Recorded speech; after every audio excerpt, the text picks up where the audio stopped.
நடிகர் சிம்புவிற்கு தமிழ் சினிமாவில் ஏகப்பட்ட ரசிகர்கள் உள்ளனர். அடிக்கடி அவரது படங்கள் வெளிவருவது இல்லை என்றாலும் எப்போதும் தனி ரசிகர் பட்டாளத்தை வைத்துள்ளார். நடிகர் சிம்பு தனது சினிமா வாழ்க்கையில் பல பிளாக் பஸ்டர் படங்களை நிராகரித்துள்ளார். சிம்பு நடிப்பில் தொடங்கப்பட்டு ஏராளமான படங்கள் டிராப் செய்யப்பட்டிருக்கின்றன.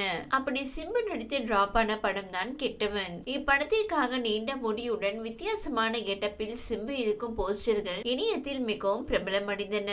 ஆனால் இயக்குனர் உடன் ஏற்பட்ட பிரச்சனையால் அப்படத்தை பாதிலேயே கைவிட்டார் சிம்பு. இந்நிலையில் சிம்புவின் கெட்டவன் படத்தை இயக்கிய ஜிடி நந்து என்பவர் சிம்புவால் தான் நடுத்தெருவுக்கு வந்துவிட்டதாக பேட்டி ஒன்றில் ஆவேசமாக கூறியுள்ளார். சமீபத்தில் யூடியூப் சேனலுக்கு பேட்டி அளித்த அவர் கூறுகையில், கெட்டவன் திரைப்படம் டிராப் ஆன பின்னர் சிம்புவிடம் இருந்து நல்ல செய்தி வரும் என காத்திருந்தேன். கெட்டவன் படம் எடுத்த போதுதான் எனக்கு திருமணமாகி குழந்தை பிறந்திருந்தது.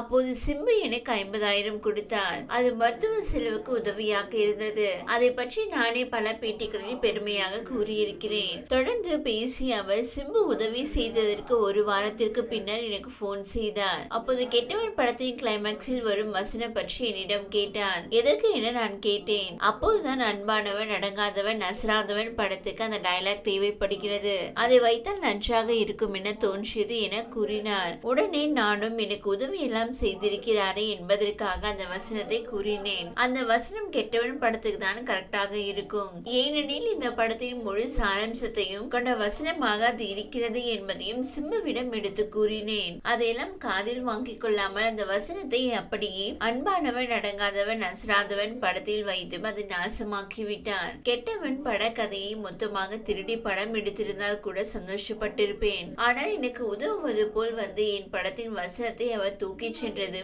ஆதகமாக இருக்கு. இப்போ நான் நடுத்தெருவில் இருக்க என ஜிடி நந்து பேசியுள்ளார். மேலும் தொடர்ந்து பேசிய அவர், இப்போதைக்கு இதில் நடிக்க முடியாது என சிம்பு கூறவே அடுத்ததாக நடிகர் தனுஷை அணுகலாம் என முடிவெடுத்தேன். அதன்படி இயக்குனர் பூபதி பாண்டியனிடம் தனுஷுக்கு என்னிடம் கதை இருப்பதாகவும் அதை தனுஷிடம் நீங்கள் கூறுங்கள் என்றும் சொன்னேன். தனுஷை நேரில் சந்தித்து பேசவே இல்லை.